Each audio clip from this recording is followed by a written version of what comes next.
As of right now, heading into All-Star break, Minnesota Wild, the best team in the NHL. They're riding a 6-game win streak. Currently, according to Moneyline, have the best percentage to win the Stanley Cup, 11.2%. Yep. That is better than the Colorado Avalanche, better than the Florida Panthers. I mean, wow. So let's go. Fred, you have our preseason predictions handy. Producer Fred, please let us know what we were saying. I had to go through that video and listen to you guys talk some more, so that was fun. Yeah, you're welcome. First question. Our first thing we threw out there was, will the Wild make the playoffs? You said yes and yes. So yeah. We can At this point, it would have to be the most epic meltdown of all meltdowns for them to not make the playoffs. So I think that's a shoo-in. So all right. Breakout player of the year. Alexis, you said Jordan Greenway. Okay. That's pretty good. You know, he just signed and everything. Yeah. Jesse, you said Nico Sturm. Yep. As a breakout player of the year, but then also threw in Rem Pitlick. Oh, okay. That's not good. Well, he played great when he was with us, though. He played okay. Yeah. All right. So you guys aren't that bad. You guys aren't that bad. Let's break this down for a second. Greenway, I mean, he's been playing better, and he looked great against Chicago, the most recent game for the Minnesota Wild. So I think there's potential there. Nico Sturm had a great beginning of the season, I would say, and he's been, average he's done what he's needed to do, I guess, the remainder of the way here, Jesse. But the Rem Pitlick one, that was a good one. I was, he played some good games, scored some goals for the Wild. He had a hat trick right away. I mean, which that was about all he did. He was a healthy scratch more than he was playing. But again, that was an issue I believe they had with management and the way that Rem Pitlick wanted to play. And Nico Sturm, he still is doing well. I am starting to think now as we reach this midway point, he's probably going to walk into free agency at the end of the year, right? Because again, this team cannot stay together as it is. So Jordan Greenway, like you had mentioned, Alexis, gets that 3-year extension, played his best game coming off of that extension, I think, of the year. So I like that. Who would you say is the breakout player right now, though? Like, who would you Ryan pick Hartman, as the guy? I think, right? Right. Because That's nobody what I would saw say that too. coming. Yep. Ryan Hartman, without question. There's nobody that can take that away. Fred, what else we got? Okay, so the next one, pretty much across the board, you guys picked Kaprizov for MVP of the year. Are we still saying that at the midway point? I think so. I mean, I think he's on pace for 108 points right now, and that's being kind. I mean, you could argue that there are plenty of MVPs, but he's without question the best player. I mean, Kevin Fiala's gotten hot as of late, but you go back to, again, that first beginning of this first half, and it wasn't great. So I think, I got to stick with Kaprizov.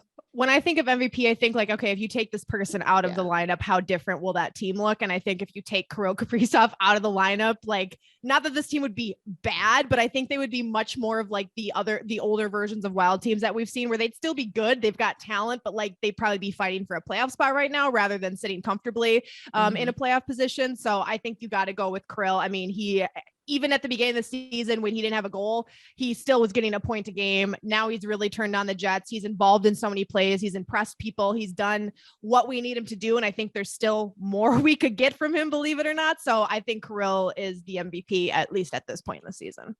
Yeah. Toughest opponent. Alexis, you said St. Louis. Jesse, you said Chicago. Here comes Jesse's eye. These are the ones I remember. This is where it goes downhill. The hot takes of Chicago. What do you have to say? We for all know yourself, how Jesse? that works out. Coming off a 5-0 boot stomping of the Chicago Blackhawks. Twice chasing Marc-Andre Fleury out the crease. To be fair, Chicago hasn't been a a tough opponent for anybody this year. So, I mean, it's not so much that the Wild just haven't struggled against them. It's that everybody has blown right past them. So I think you get a slight pass for that, Jesse. St. Louis Wild have only seen him once, right? The Winter Classic. Is that the only time they've seen him?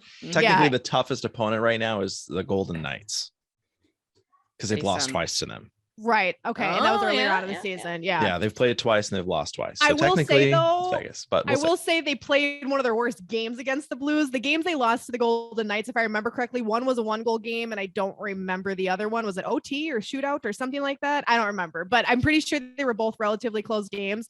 The Wild had one of their ugliest games against the Blues. So I'm going to give myself like half a point. If y'all want to give me a full point for that, I'll accept that. But we'll see how they play against them the rest of the year. I think the Blues are not going to be in the top 10 for hardest opponents because how many people were out during the Winter Classic? See, I don't know. I think St. Louis is always going to be tough though. Like not just for Minnesota, but they have this grinding way, like this very physical, tough presence. And then you got Jordan Kyrou, who is very good, and I think part of it for me is they struggled against him so much last year that I have a little bit of PTSD from that. Like, oh God, like, are we going to see another season where they like cannot beat the St. Louis Blues? So I agree with Fred in the sense that I'd like to see the Wild with a healthy lineup against them and under like normal conditions too. Cause obviously like an outdoor game. You played plenty of games without a Jules Eriksson and without a Jared Spurgeon, and we're fine. Like, I mean, I don't think that was the reason they lost. I think they just underestimated St. Louis a little bit. Like St. Louis played like they wanted to win, and Minnesota didn't. Like they almost got too into the excitement. So I would switch mine and say St. Louis. Definitely anybody but Chicago. Fair point. All right, it's the team that we dominate. You guys said it at the exact same time, so we're all three of us. We're gonna say what it is, and then I'll say what the actual answer is. Okay. Ready? 3, 2, 1. Arizona Coyotes. What? Yeah, no, that's so dumb. You guys said Arizona Coyotes, but it's actually Anaheim Ducks. They have 3 wins all over the 3 games this season so far. And I think have they played Arizona twice? But they played Arizona twice. Yes. Twice. Yeah. Technically, they're defeating completely the Ducks, Blackhawks, Coyotes, Devils, Islanders, and Jets. No losses against them. All right. Well, we've only played the Devils once, and we only will play them once in the season. We played the Devils twice. We did? See, but your goal percent, like, so you but yes, because we already played the game there as well. So Arizona if Coyotes, you want to go off like goals for 5 like goals per game, it's the Montreal Canadiens with 8 goals. Wow. That one time we played them. I changed my answer. I'm gonna go with the Habs. They suck. They're so bad too. They're so bad. They're so bad. They're actually worse than the Coyotes. So but you could point to that against even the Jets, right? Like, although you allowed the Jets to score, I don't know. There's plenty of change. But Anaheim, I guess too, which is so sad. I love John Gibson. No, I think I still gotta go. I gotta go with the Coyotes still, because the Anaheim Ducks at points look like a decent team. Like the Coyotes, just like you could put like a high school team up against the Coyotes, and I think like not even varsity, like maybe JV, and I think they might be able to beat them. So what if we did a toilet bowl? Coyotes versus the Habs versus the Blackhawks versus who else is really bad? Seattle, the Sabres. Seattle's not very good. Yeah. I want that. Forget the playoffs. I want a toilet bowl with the worst teams in the NHL. I don't even care about the first playoffs. One wins. Just include the crackheads. That's all you need to do. Yeah. Next one is Central winner. Alexis, you said the Wild. Looking good, baby. We're looking good. You said Colorado, followed by Dallas. Oh, yeah. Okay, so your winner was a good pick, though. That's very possible. Yeah, that's not insane. Like that's an easy one. That wasn't. Fred? Do you mean she said Colorado and Dallas would be second place, or Colorado or Dallas could be first? No, Colorado number 1, Dallas number 2, Wild third. Wild third. Okay. Yeah. And what did I say? Wild, and then who for you second just said and third? Wild. Oh, okay. T. She didn't care about anybody else. I said screw everybody else. Yeah. Okay. I love that for me. Well, I think both of us have a good chance at being right about that. Dallas isn't going to be a top 3 team, but Colorado and I think the Wild are going to be the 2 likely fighting for that top spot right now. I mean, the Wild they're in 3rd in the division right now, correct? But they've got like Nashville, 72 games on both teams ahead of them. So yeah. I mean, or 5, but like that's what I said. 72. Yeah. Mm-hmm. Right. All right. Next one. Is that it? That's it. Those were the ones that you guys did. We're looking good. We don't have to go through the rankings of that Central, because that's what I was. I think Jesse put Chicago like somewhere in the top I was 4. so high on Chicago coming in this year. I don't really know why. Maybe I was just high. Like, I'm just kidding. I don't do that. But like, I don't know why either. Honestly, I don't. Yeah. I mean, you know what? Nashville, though, I think has surprised us all. Like Nashville, I think neither of us had projected to get into the playoffs at all, right? Because they just didn't look good. And Winnipeg, I think, has surprised me as being worse than they are. I honestly think the 2 most surprising to me are Nashville for being better than people maybe thought, and Dallas for being maybe worse than people thought. Winnipeg doesn't surprise me a ton just because they're kind of a weird team. Like, I don't know, like I'm not super surprised by that. I'm more surprised by Dallas not being necessarily as great. I don't know. Yeah. That's I think you're surprised by the Wild being as good, right? I mean, you kind of expected them to be more bubble team, right? Not to throw you under the bus, but I did. You thought a more bubble team. Did. Yeah. Mm-hmm. Well, because usually the Central gets so stacked, and Yeah, I don't know. It is a tough division. Right. I mean, again, though, I thought Chicago was good. So what do I know? Clearly, again, this is probably the third time we don't know anything about hockey from my career. So now that is out of the way, let's talk about, midseason report cards, which I know everybody loves. Anybody on this Minnesota Wild team, Alexis, getting an F from you? Oh, what's your lowest grade? Lowest grade? Yeah. God, I like for an individual player. Or we could do scenario. I mean, yeah, but probably a player. So let's just throw shade at someone, Victor Rask or whatever, I guess. I don't know. But he hasn't been on the team like no, he hasn't been full term. You know what I mean? He's been like taxi squad. So like for the guys that have consistently been on the team, I don't think I can give anyone at any point in the season lower than maybe like a C. Like, I mean, there's been points where like some defensemen have disappointed me a little bit in certain stretches. I mean, like there's a couple games where I could, don't come for me, give, Cam Talbot a C for goaltending, like the Dallas game and the goaltending in the Winter Classic. Goaltending is a problem. So anyway. But I would say for the most part throughout the season, I would give guys A's or B's on almost any given night. I mean, even in games that they've lost, the Wild just haven't had that many like really ugly games this season. Even in games that they've lost, they've been honestly, in most of them. 3 or 4, right? So I would say A's and B's across the board for guys on the team. What about you, Jesse? Anybody who's just deeply disappointed you or overly impressed you? Like you had mentioned, I guess at the beginning of the year, I would have given Jordy Ben a like a C- maybe. Sure. Yep. I have pretty consistently probably thought Cam and Koppel between a C+ and a B- for a good chunk of the year. Yeah. But which people are gonna hate. Don't at me. I'm sorry, but average. They're average. Yeah. So yeah, I think Jordy Ben would have been probably my worst, I guess. Anybody offensively? Neither you or I said anybody offensively for a bad grade. I don't think so either. Like you said, people have had a bad game here or there, right? Like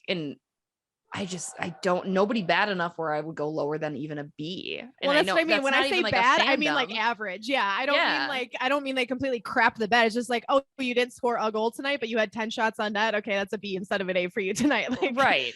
Cause even when Kevin Fiala, is snake bitten, right? Like he wasn't doing bad things. I mean, I guess maybe early season Kevin Fiala, you do look at some of the mistakes and missteps that he was making, or even early season Jordan Greenway too. You could point to those two having lower grades. But again, I think not to just look at the small sample size that is the 6-game win streak, but this is the third time that they've had at least 6-game win streak, right? So it's hard to say that offense has struggled at any point because they haven't, because when it's a D+ night for Kevin Fiala, it's an A+ night for Brandon Duhaime. Like, I mean, that's the depth. Anson Carter, that's the depth. I tried to get him on the podcast, guys. I did. Yeah. Did you explain his point? Yeah. There were some tough takes on that one. Yeah. In case you guys didn't see, Anson Carter, after the Chicago Blackhawks game, which I didn't realize TNT was based in Chicago, he had said something along the lines of, Minnesota Wild fans and reporters talking about the depth after beating a very awful Chicago team. Where y'all after the Winter Classic beatdown, missing Eck, Brody, and Spurgeon? How was that depth treating you then? Injuries happen. Can they overcome them? We'll see. A little aggressive, Mr. Cotta. Little aggressive. First of all, I will say I really like Ace. I think he has a lot of good takes. I enjoy watching him. This is a bad take just because. And I will give the national broadcasters a little bit of leeway when it comes to this stuff, because it is tough to watch every single game of every single team all the time, right? But at the same time, do your research. You're a professional. The Minnesota Wild have been missing chunks of their lineup for most of this season and are still playing as good as they've played. The Winter Classic was, if I remember correctly, like the lowest point for them in the season as far as how many guys were out of the lineup. So yes, you picked the one game where we literally had 15 guys out of the lineup. Like, sure, they're probably not going to play a great game.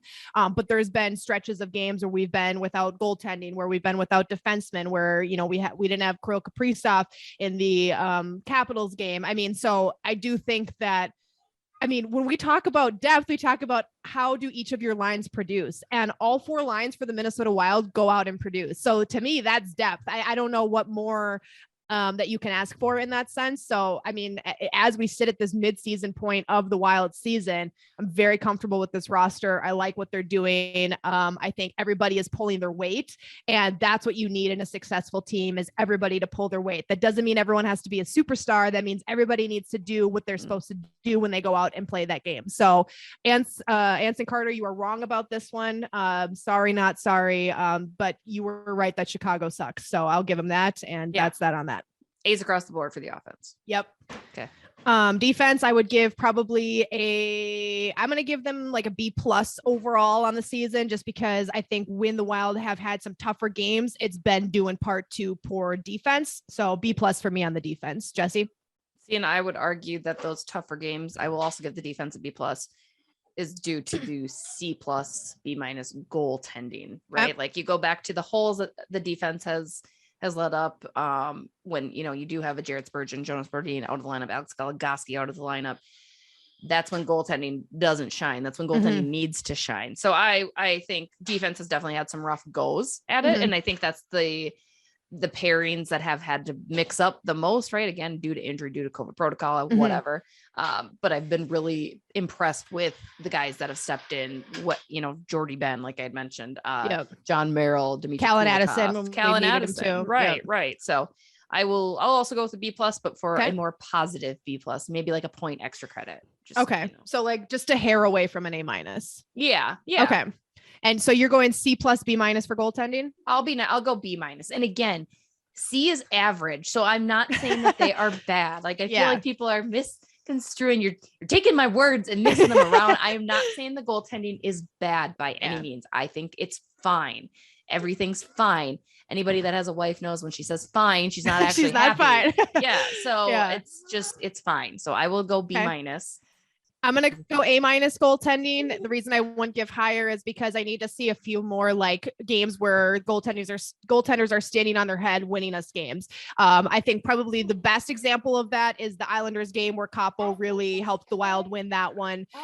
They gave them 40+ shots on net. They won a 1-goal game. They blew a bit of a lead there. So I think that's a game where you can say the goalie won you that game or helped win you that game. So I would need to see a little bit more standing on their head to give them an A or an A+, but I'm going to go A-. I've been very impressed. And I think the recentness we've seen of like the switch between Cam and Capo playing a little bit more evenly, like a 1A and a 1B, I really like that. And we're going to need more of that coming up on this big stretch of games here. So if they can play well through that and get us sitting pretty for the playoffs, I would maybe bump that up a little higher, but right now A-.